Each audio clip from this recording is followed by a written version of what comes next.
Ranasingam body Dubai నుంచి బయలుదేరిందట. Hello, నేను శ్రీకాకుళం నుంచి విజయని మాట్లాడుతున్నాను. బాడీ ఎన్నింటికి బయలుదేరింది? ఎన్నింటికి వస్తుందో ఏమన్నా తెలుసా? ఏరా విజయ్, న్యూస్ కన్ఫర్మేనా? అవునన్నా. మనకు తెలిసిన వాళ్ళు ఉన్నారు, కావాలంటే మాట్లాడతాను. మన కందిపేట చంద్రం ఉన్నారే, కూడా పనిచేస్తున్నారే, ఆయనే చెప్పారు.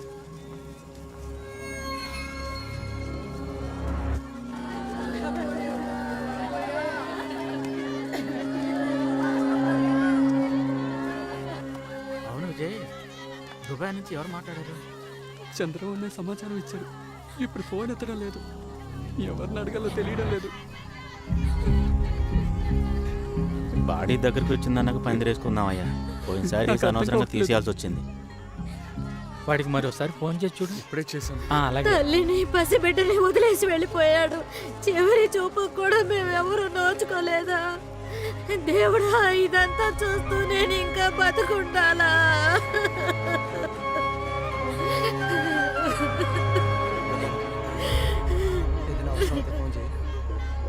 నేను ఇంట్లోనే ఉంటాను. మావయ్య, దుబాయ్ నుంచి ఎత్తిన ఫోన్ వస్తే వెంటనే చెప్తాను మావయ్య.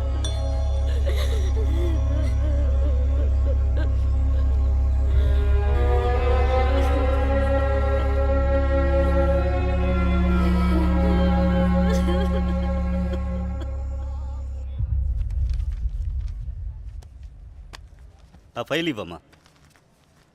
సబ్ రిజిస్టర్ ఆఫీస్లో మాట్లాడానమ్మా. నువ్వు మొన్నే ఈ డబ్బు ఇచ్చుంటే ఈ పాటికి మ్యారేజ్ సర్టిఫికేట్ వచ్చేసిండేది. డబ్బు ఏర్పాటు చేయడానికి టైం పట్టింది సార్. పర్లేదమ్మా, నువ్వేం దిగులు పడకు, ఓ వారంలో నీ పని అయిపోతుంది. చూడు, మీ ఆయన బాడీని అక్కడి నుంచి తీసుకురావడంలో ఏదైనా లీగల్ ప్రాబ్లం ఉంటే చెప్పు, తీసుకొచ్చి ఏర్పాటు చేస్తాను. ఫీజుదేముంది చూసుకుందాం. కలెక్టర్ ఆఫీస్లో పెళ్లి సర్టిఫికేట్ ఉంటే త్వరగా పని అవుతుందని అన్నారు. కలెక్టర్ ఆఫీస్లో చెప్పారా? అవును సార్. వాళ్ళకే అలాగే అంటారు. మన శ్రీకాకుళం జిల్లా నుంచి విదేశాలకు ఉద్యోగాలకు వెళ్ళి గత 10 సంవత్సరాల్లో 22,000 మంది చనిపోయారు. సార్, ఎంతమంది బాడీని తిరిగి తీసుకొచ్చారు చెప్పమని చెప్పు. సార్ ఏమంటున్నారు సార్? నిన్ను భయపెట్టాలని చెప్పట్లేదమ్మా, నిజం చెప్తున్నాను. కానీ ఇందులో అలాంటి సమస్య ఏమీ ఉండదనుకుంటాను సార్. సమస్య ఏం లేకపోతే ఓకేనమ్మా, ఇంకేమైనా ఉంటే ఆలోచించుకుంటూ చెప్పు, నేను చేసి పెడతాను. కొంచెం త్వరగా పని అయ్యేలా చూడండి సార్. చేసేద్దామమ్మా, అంతా నేను చూసుకుంటాను.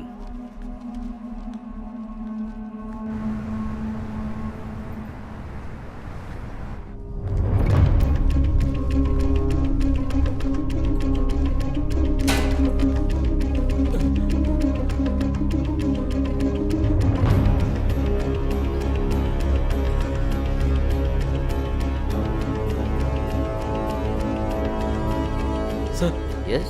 ఇది రణసింగం కాదు సార్. నా ఫ్రెండ్ రణసింగం కాదు సార్. What's wrong ఇది with అతను him? కాదు, అతను కాదు, అతను కాదు.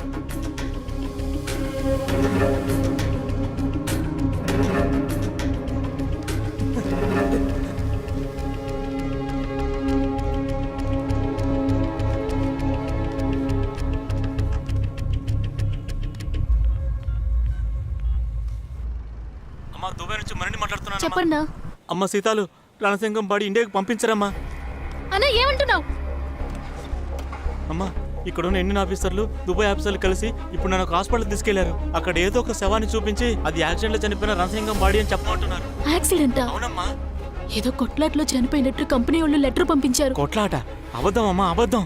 ఇక్కడ అలాంటిదేమీ జరగలేదు. ఇక్కడ ఆయిల్ ప్లాంట్ లో పెద్ద యాక్సిడెంట్ అయ్యింది. అందులో ఇండియా వాడు, పాకిస్తాన్ వాడు, బంగ్లాదేశ్ వాడు, శ్రీలంక వాడు అని 15 మంది చనిపోయారమ్మా. అమ్మా, కంపెనీ వాళ్ళు గవర్నమెంట్ చెప్పే అబద్ధాలని నమ్మకమ్మా. కనీసం నీ మొగుడు శవాన్ని కూడా వెతకరు. వదలకమ్మా. అమ్మా, నేనే ఫోన్ చేశానని ఎవరితోనూ చెప్పకమ్మా. ఏమైంది? తీసేస్తా. హలో హలో హలో నేనంతా హలో అమ్మాయితో వివరంగా చెప్పాను. హలో, వదలకండి. ఎవరు మాట్లాడేది? కంపెనీ వాళ్ళు ఏది హలో, చెప్పినా నమ్మకండి. వదలకండి. హలో హలో హలో ఎవరు? హలో, ఏమైందమ్మా? ఆ? ఏమైంది?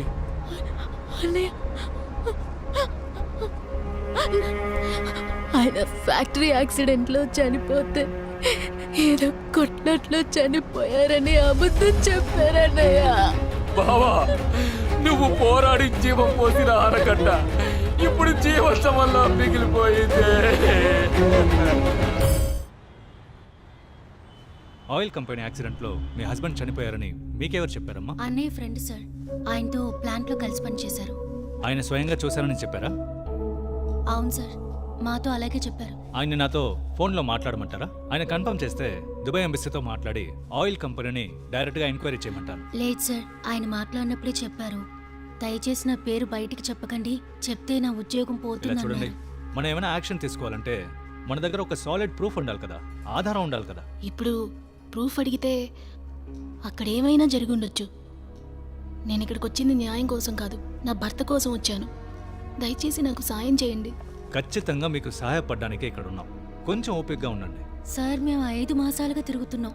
అందరూ మీరు రైతుల సమస్యల్ని ఎలా పట్టించుకోకుండా వదిలేశారో మా అన్నయ్య విషయాన్ని కూడా పట్టించుకోకుండా వదిలేస్తారు అంటున్నారు. ఎవరమ్మా అలా అన్నారు? ఎక్కడైనా 1-2 సంఘటనలు అలా జరుగుండొచ్చు. మన దేశంలో రైతులు ఎంత కష్టపడుతున్నారు, వాళ్ళ పంటలకి ఏం జరుగుతోంది, ఎలా బతుకుతున్నారో తెలియని వాళ్ళకి గవర్నమెంట్ ఏం సాయం చేస్తుందో తెలుస్తుందా ఏంటి?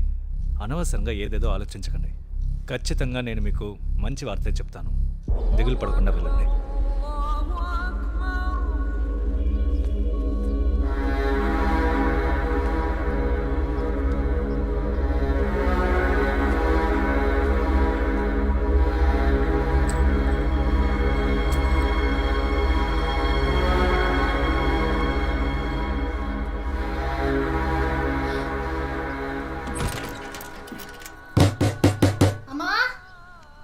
అమ్మా,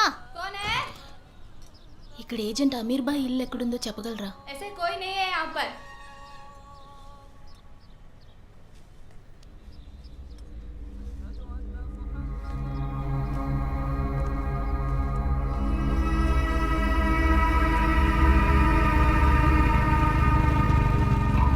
ఏమా ఇగమ్మా ఆగమ్మా ఏమా ఎవరు ఆగమ్మా, ఎవరు ఏం చేస్తున్నావు?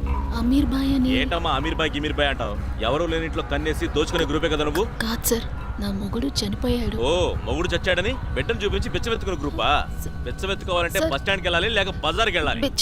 బెచ్చం అడుక్కోవడానికి రాలేదు మాట్లాడుకో, సార్. స్టేషన్కి తీసుకెళ్ళి మక్కలు కొడతాం. అమ్మా. ఇది రెసిడెన్షియల్ ఏరియా, ఇలాంటి వాళ్ళు ఇక్కడికి రాకూడదు. ఓ, అసలు ఈ బయలుదేరు. ఏరియాలో దొంగలు ఎక్కువని తెగ కంప్లైంట్లు వస్తున్నాయి. పోనీవయ్యా.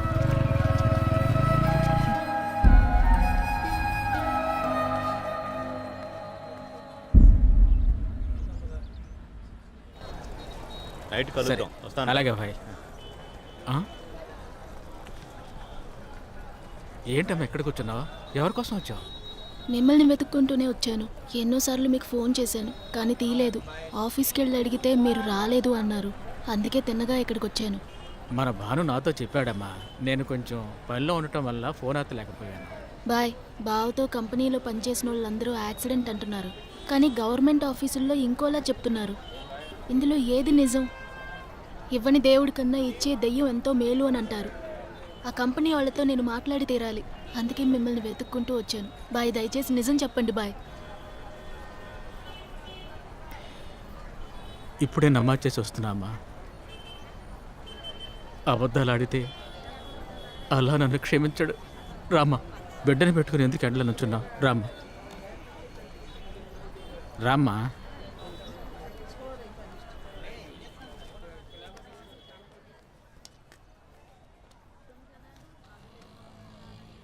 ఇన్షాల్లా.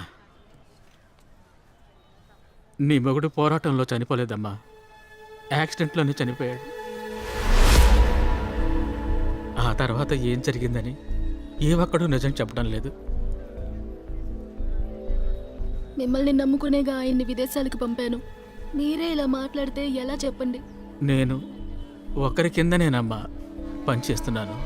రాజకీయ నాయకుల లెక్క ఈజీగా అర్థం చేసుకోవచ్చు, కానీ వ్యాపారుల లెక్క అర్థం చేసుకోలేదు. అర్థం చేసుకొని ఎవరు కూడా. ఇండియాలో ఉన్న నన్ను దుబాయ్లో ఉన్న వాడిష్టానికి పని చేయించుకుంటున్నాడు.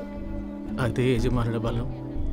కూలికి పనిచేసే నా దగ్గర నాణ్యమైన వస్తువు కోసం ఆశించకమ్మా. నీ మొగుడికి ఇంత అన్యాయం జరిగిన తర్వాత కూడా నేను ఈ వృత్తి చేయాలంటే నిజాన్ని తెలుసుకోకూడదు, నువ్వు తెలుసుకోవద్దు. రణసింగం బాడీని తీసుకురావడానికి మనం ప్రయత్నిద్దాం. ఆ తర్వాత అంతా అల్లా చూసుకుంటాడు.